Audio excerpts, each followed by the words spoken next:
Alright, I guess I'll take you along for the ride on this test fit.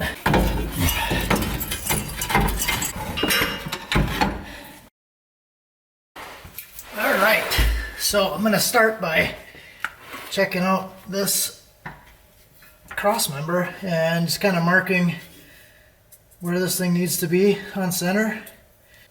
And I'll probably just leave it like that. I was going to take the time to measure this thing and make it kind of even, but I don't really think I care that much. So I'm just going to get the width and then the bottom. I'll try to make this thing straight so it's not crooked. And then I'm going to take the crossmember out.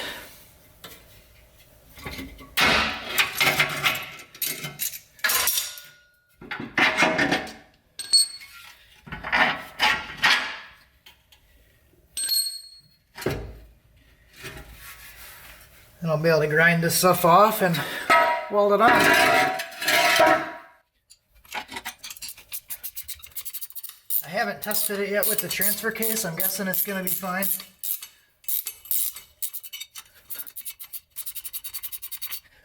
I got a couple suggestions in the comments that now would be a good time to do brake lines since everything's out. So that might actually be a good idea.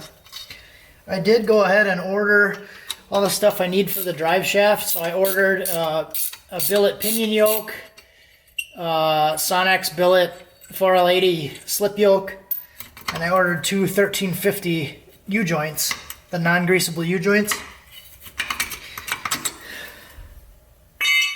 So I want to go with like a pretty beefy drive shaft so I don't have to worry about it. So I'll spend a little extra now so I don't end up having to wreck the whole drive shaft if something breaks. So let's get this thing out and we'll weld on it.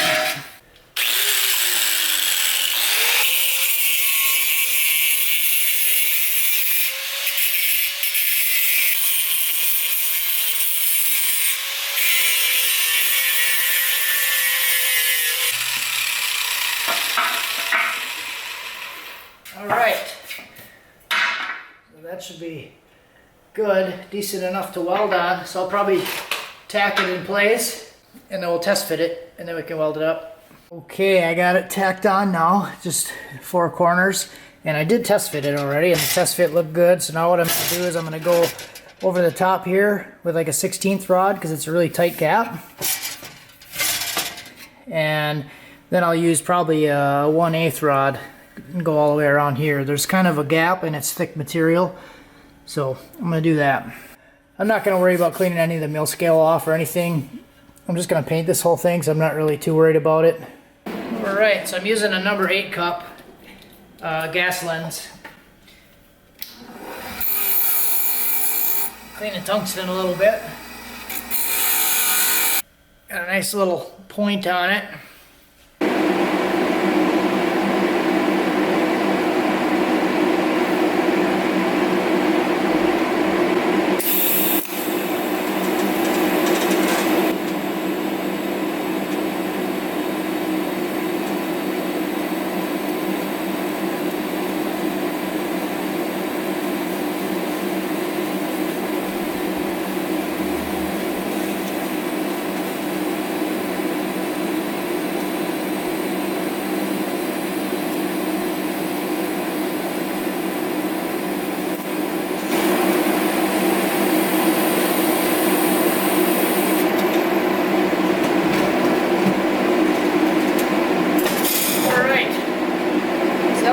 Bead. A little wavy, but not too bad.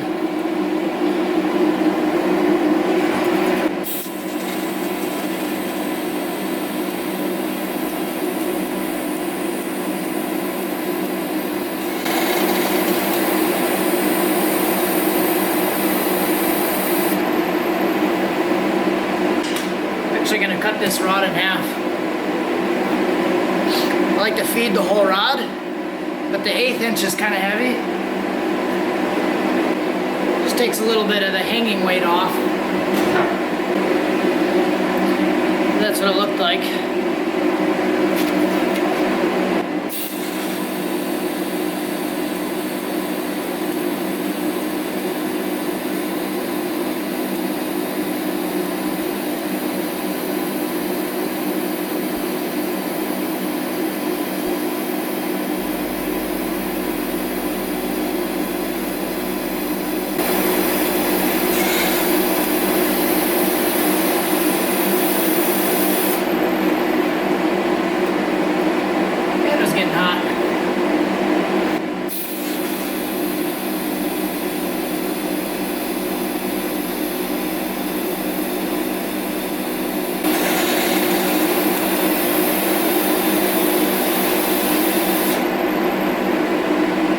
I did kind of booger in the corners there just so I didn't leave an open pocket that could collect water. Showed you that one already. And then here's what it looks like all the way around. So not too bad. Now I'm going to take this whole thing, I'm going to take some paint probably, and I'll paint it and throw it back in.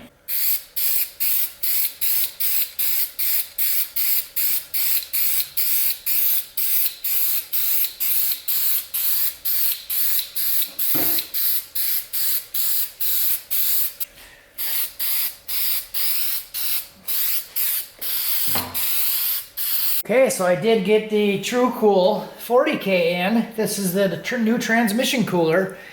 So I'm gonna do an installation on it, I guess. So I'm just gonna take the little flanges on the bottom and tuck them underneath this rail here. And it kind of already just holds it in. So I'm gonna center it. And then I'm just gonna screw the thing right into this bracket here on both sides. It's not going to be much of an install, but I figured I'd try to do a video.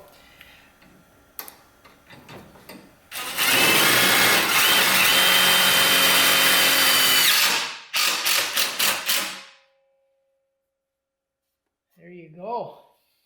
One done.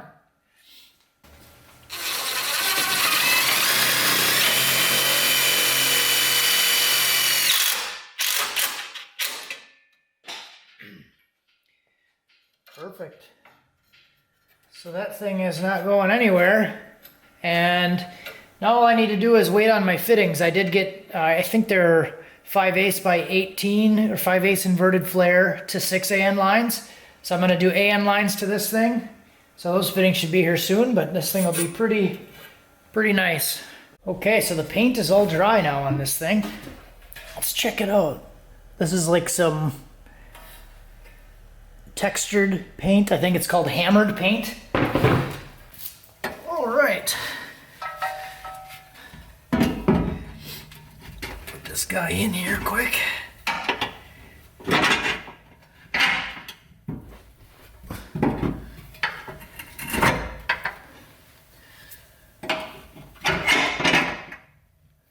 There, and that goes in pretty nice actually.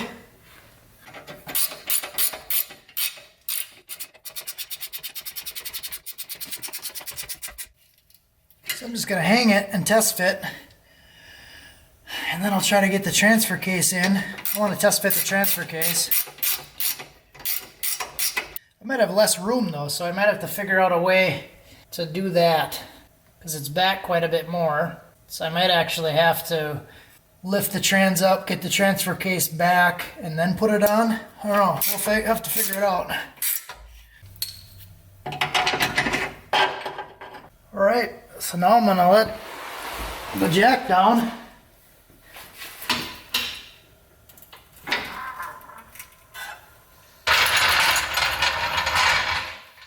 And check everything out. Yeah, that actually looks pretty good.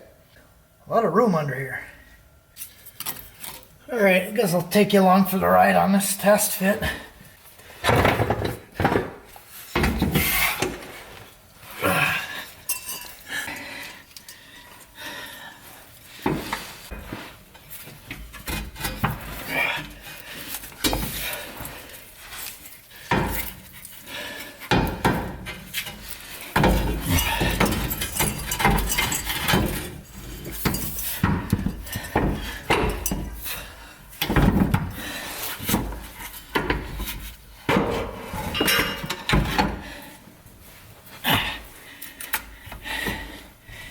Hey, I got it.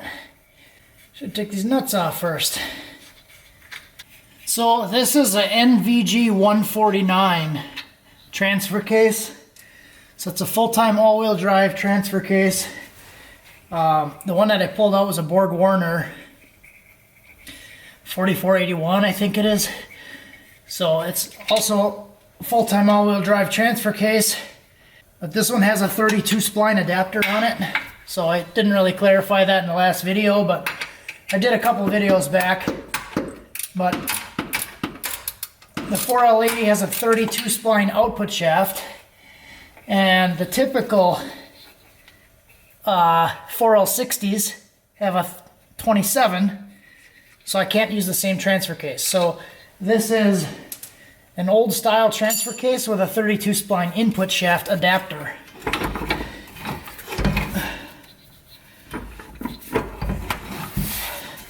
So that's how I'm able to use this.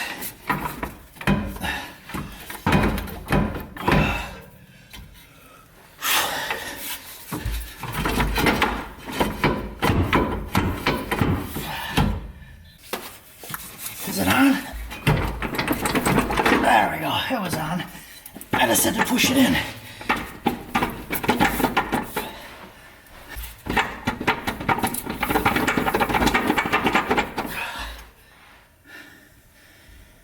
A little bit more. Perfect. Perfect. So I don't have a gasket on there, I'm just gonna tighten one bolt down. Just you guys even see what I'm doing? I'm just going to tighten one bolt down just to make sure it's in the right spot. And then I can start kind of eyeballing drive shaft position and everything, and then I'll show you guys the clearance and how well this thing actually fits in here. Pretty cool. Wow. This actually works pretty good. I got a full hand in between the transfer case and the torsion bar cross member, and I can fit my hand all the way around the whole thing. That's awesome. There's a lot of room here. All right, so you can see there, I got plenty of room all the way around this thing. Room all over the place. So that's pretty good. Crossmember does have a dip in it for the front drive shaft, so that should be good. I should even have enough room for a safety loop. I should check this out. Let me grab the old drive shaft and kind of see where we're at. This is a section of the old drive shaft that came with the 4L80 when I got it. So it has the 32 spline yoke, and this is a 5-inch shaft, so pretty decent. It's got a lot of room. The stock shaft is skinnier on the ends. It's like 2.75 and then 3.5 in the middle. So I could probably safely go with like I wanted to do 4-inch, but I might do 3.5. 3.5 should probably be good. I think I have a 4-inch. I have a 4-inch on the Ranger, and I think that's a little bit overkill, but like the cost isn't really that much different to go a little bit bigger, and it's stronger then. So like I said, with this thing being so heavy, I think I'd rather overbuild it, considering it has a trans brake and I'm going to launch it, or try to launch it. It's probably a good idea to overbuild stuff instead of finding out the hard way that it's not strong enough. Okay, so the 4L80 is pretty much in there and mounted. I did end up just ordering a 4L80 flex plate spacer and the longer bolts. So that should be here in a couple days. I'm waiting on a couple fittings for the transmission cooler line. As I said before, I did order this stuff for the drive shaft, so I'm going with 1350 U-joints and then billet yoke and pinion yoke. So I'll take that stuff to the drive shaft place, and then they'll do it. They'll probably do it for like 200 bucks, I think, if I have all the other parts.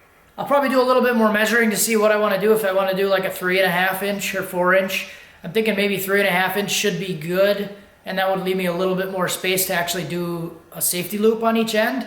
So I'll have to do some more measuring for that because the gas tank is right there and it's pretty close. I'd like to leave a little bit of room, not touching the gas tank, and then a little bit of room from the loop to the shaft. I'm pretty sure I decided I'm just going to go ahead and order the turbo right away also. That way I can kind of do it all in just one shot. So getting the drive shaft stuff done and the transmission stuff done, and then I'll go right into building a new crossover and all that. So we'll see how that goes. Maybe I'll get a bug up my butt and actually get this thing done sooner. I'm also going to be looking for probably like a Chevy 2500 front drive shaft. I'm thinking that'll fit in there. It'll probably just bolt right in. A little bit longer because the 2500s came with a longer front drive shaft for the 4L80, so it should fit in there. If not, it's not going to hurt anything to drive it without a front drive shaft for a little while. So while I'm waiting on that stuff or looking for one, I could probably just run two-wheel drive for a little while too. That wouldn't be a problem. So maybe I'll leave it up to you guys. What do you think? Like, go with the turbo and get all that stuff done right away, or just get the 80 swap done and drive it, test the trans brake with two-wheel drive, and then do the turbo later?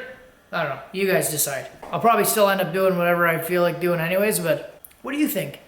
Another thing to consider too that I need to keep reminding myself is there's really no rush to get any of this stuff done because it's the middle of winter. So finishing the turbo kit, trans brake, all of this other stuff, basically like race ready on the 3rd week of January. It doesn't really make sense in Wisconsin. So not really in a huge rush. I'd like to get it done just for the sake of it being done. And I'm also kind of brainstorming some new projects for the Ranger also. So as I start to wrap this one up, I'd like to start to move maybe into the Ranger. I've been thinking about kind of cleaning up some things and changing some things. And I have some ideas for that truck too. So that truck has a lot of nice parts in it. It already has the 4L80, 2 Walbro 450s. I could get a bigger set of injectors, but it has decaps in there now. It has the Terminator X and VS Racing mirror twins. So the truck definitely has a lot of potential, but there's a lot of stuff that I don't like about it that I'm not happy with because it's all stuff that I did a long time ago. So just kind of brainstorming. I might start working on that one and rip that whole thing apart again and change a bunch of stuff. But I'd also like to have something for some shenanigans in winter coming up here on the ice once the lake finally freezes over. So I think that's about it for today. Do the things.